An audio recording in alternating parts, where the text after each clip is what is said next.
Hi and welcome back to the garden. In this video I'm going to be showing you 5 different types of ornamental grasses that you can include in your garden and make that beautiful autumnal scene in your own space.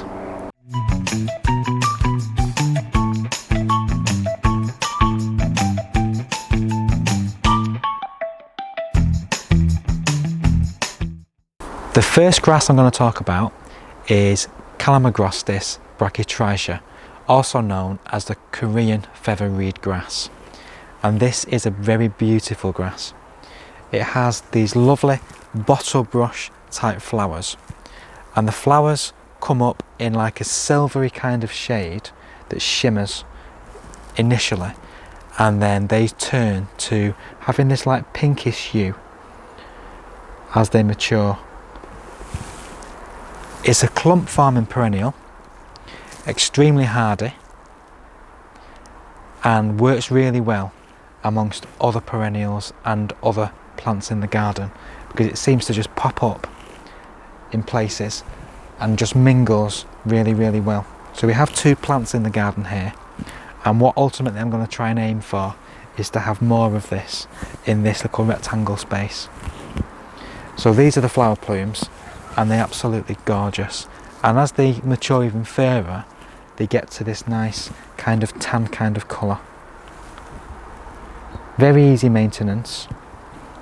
The foliage is a bit strappy looking, and that comes up in the spring, and then it's followed by these lovely flowers which come up towards the end of summer. It grows to a maximum height of around 1 metre by a spread of around 50 centimetres, so it's never going to dominate your space. It's always going to be very delicate, very beautiful, and it gradually clumps into a nice size, easily divided in the spring or the autumn, and as the foliage and the flowers die back, it can then be chopped away in the spring, cleared away, and to make room for all that new fresh growth that will appear. It makes a really good addition to the garden, particularly in autumn, because I think grasses come into their own during the autumn. They have those hues, those nice tones to the actual flowers, and they really do make the garden come alive. And what we try to do here is try to add as many grasses as we can, because we do love our grasses. So that is Calamagrostis brachytricha. So just moving now on to another kind of Calamagrostis, which is just in the corner of this other bed. This is Calamagrostis cross acutiflora Karl Foerster, and this is a wonderful erect grass. Now these flower spikes come up, and originally they're green, and they then turn to like a bronze colour, and then eventually it's almost like a bleached wheat colour, and it's almost that kind of colour now. And this is the reason why it's grown. It's grown for that erect, almost like dense vertical accent in a border. This was originally bred by the German plantsman Karl Foerster and introduced into cultivation in the 1950s. So this has been around a lot. It's very popular now because of the likes of P. Dolph and other naturalistic kind of planting designers, and they use this quite a lot. We've also seen this plant used a lot in the Sheffield urban planting. So around the city centre of Sheffield you see this plant a lot. It likes to be in a sunny position, it can tolerate a little bit of shade, and unlike the Calamagrostis brachytricha that I've just shown you, it can tolerate a bit more of a damper soil. So as long as it's not overly damp, like boggy kind of soil, it will tolerate a little bit of dampness to the soil, and it's going to grow to probably a maximum height of around 1.8 metres by a spread of around 60 to 70 centimetres. So it's quite a tall one. It's not at its full potential yet. This was planted in the spring, and this was one plant which we divided into 2. So it's going to be maturing over the next few years and obviously getting taller and taller. It's great for planting in a cottage garden style, but also in many other types of styles, so naturalistic planting. And with it being quite an easy-going grass, it's really good in low maintenance gardens too. Moving on to the third grass is Stipa tenuissima. So you'll see a lot of videos about this in our garden. And this is one of the beautiful, most tactile grasses you'll ever come across. And this here we have growing. These were grown from seed, and you have these beautiful flower plumes. So they come up during the summer and they fade to this lovely pale tan-like colour. And the seeds are now all mostly dispersed, but it's very easy to grow from seed.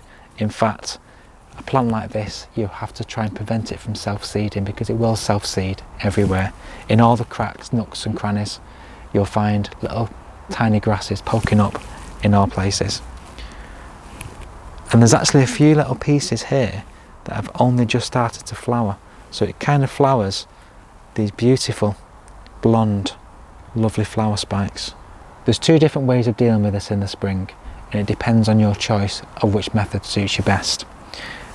A lot of this foliage will still be there, so it's a case of you can chop the whole plant, so you just kind of get it in your hand like that and then chop it to a couple of inches from the ground, and then new green shoots will emerge. Or if you've got the patience, you could actually go through and comb out with your fingers the old foliage. That does take more time, but it is immensely satisfying. Depending on what kind of gardener you are, will depend on which strategy you choose. I've tried both methods, but I do find quite satisfying just running your fingers through it in the spring and just discarding all the old foliage, because a lot of this green foliage that you see here now will still be there in the spring. This grows, the maximum height is probably no taller than what this is now, but because it's got this arching habit, it really only grows to maybe 60-70 centimetres, if that, and it grows around maybe 40 centimetres wide. So it's never going to outgrow the space. The main thing, like I said with this one, is that it will self-seed if you allow it to. But it is so immensely satisfying just to run your fingers through this one. It's a beautiful grass, and again very popular in cottage garden styles, also very popular in contemporary styles as well, and naturalistic planting schemes. Very easy to grow, needs really good, ideally free draining soil in full sun. That's where it will grow the best, but it grows quite happily here. The fourth grass I want to show you is just in this other bed, and this one is Pennisetum, Hameln, and you get these again lovely bottle brush type flowers, extremely tactile, and on the low sun that you get in the autumn, you can just see the sun just penetrating through these. They're beautiful. So this one has this strappy-like foliage, which is quite coarse, and then these flower plumes come up in the summertime, and it's just a beautiful grass, this one. Again, it likes to be in free draining soil. It grows to about a height of probably not much bigger than what it is now, so you're talking maybe 70 centimetres tall. It's quite erect, but it does have that arching spread to it as well. So some of these flowers will give you that nice arching effect, and it's great for mingling with other perennials. I mean, here we have the Rebecchias, we have the asters, and we have here a diacia, and it just mingles beautifully with other perennials. And the final grass I want to talk to you today about is a really, really tall one. So come over here and I'll show you this one. This one is Molinia arundinacea Windspiel, and as you can see, it's a lot taller than what I am. And this is known as the purple moorgrass. It has these lovely leaves, these slender leaves, but these lovely erect and slender tall flower plumes that go right up into the sky, and they have this like fanning effect. So as you can see, they kind of fan out, and they're absolutely beautiful. We've not found a spot in the garden for this yet, but it is in a container, and we are eagerly anticipating planting this at some point next year when we find a really good position for it. It grows to a height of between 1.5 to 2.5 metres, so it could even grow much taller than this when planted in the ground. It tolerates many soil types apart from being really boggy soil, so if you can find it a free draining position, you'll be very happy. It's great for adding structure to the border because you can see through it. It's very transparent. It doesn't really need to be at the back, so although it's tall, you can get away with having it maybe towards the middle or on a corner, so you can see through and see the flowers that are beyond. So that is all the grasses I want to talk about to you in this video. We do have some others. We have Hameln macra, which we grow in the shadier area of the garden, and we do have a specific video about that growing in pots. If you'd like to check that out, I'll leave the link in the corner for you there. That's 5 grasses that we've got in our garden to show you.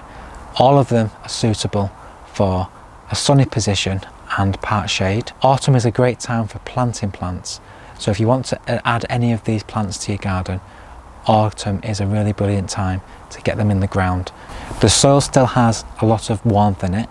I mean, we're in October now, and you can see I'm wearing a nice shirt that's got a short sleeve. It's still quite warm during the daytime. It does dip towards the cooler end in the evening and mornings, but there is still enough warmth in the soil at this time of year so you can get your plants in, and there'll be enough time before the weather gets too cold for them to get established. I do hope you found this video informative. Please, if you have any comments about the grasses which I've covered today, drop them in the comments box below the video. Please give us a like, and please also subscribe. And if you hit that notification bell, it'll mean you won't miss any videos that we get coming up. Thank you so much for watching, and we will see you again very soon. Please take care.